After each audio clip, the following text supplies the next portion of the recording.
محترم د تراوو متعلق یو څو سوالات او د هغې جوابات. اول نمبر سوال چې په کور کې په جمع سره تراوی کول څه حکم دی؟ محترم د تراوی او جمع په دې کې د قران کریم ختم کول سنت دي، خو که څه خلک په کور کې په جمع سره تراوی وکړي او په دې کې د زنانو د فرض پردي انتظام یو زنانه پکې هم شریک شي نو دا جایز دي، خو د سړو د فرض بهتره ده چې په جمعات کې تراوی وکړي او خزه د خپل کور کې ځان نه تراوی وکړي.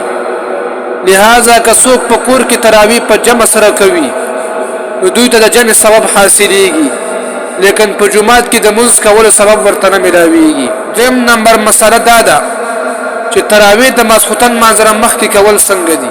د احناف د صحیح قول مطابق د تراویح وخت د ماسخوتن مانځره پس شروع کیږي او د سحر د داخلېدو پورې وي، لہذا د ماسخوتن منځ ادا کولو نه مخکې تراویح نه کیږي اگر چې د ماسخوتن وخت داخل شوی وي. که څوک د ماسخوتن مانځه ادا کولو نه مخکې تراویح وکړي نو دا نه صحیح کیږي، د دې راګرځول بیا واجب دي.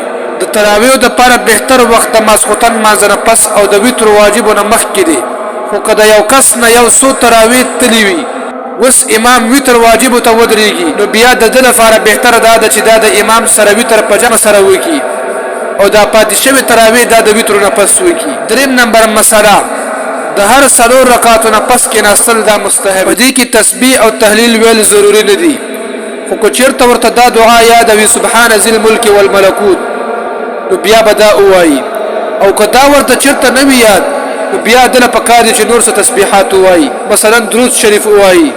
لیکن که خلکو ته په ډېر اوږد کېناستلو کې تکلیف ورو بیا به ډېر ساعت نه کېني. دا محترم او تراویح یا څو ضروري مسائل.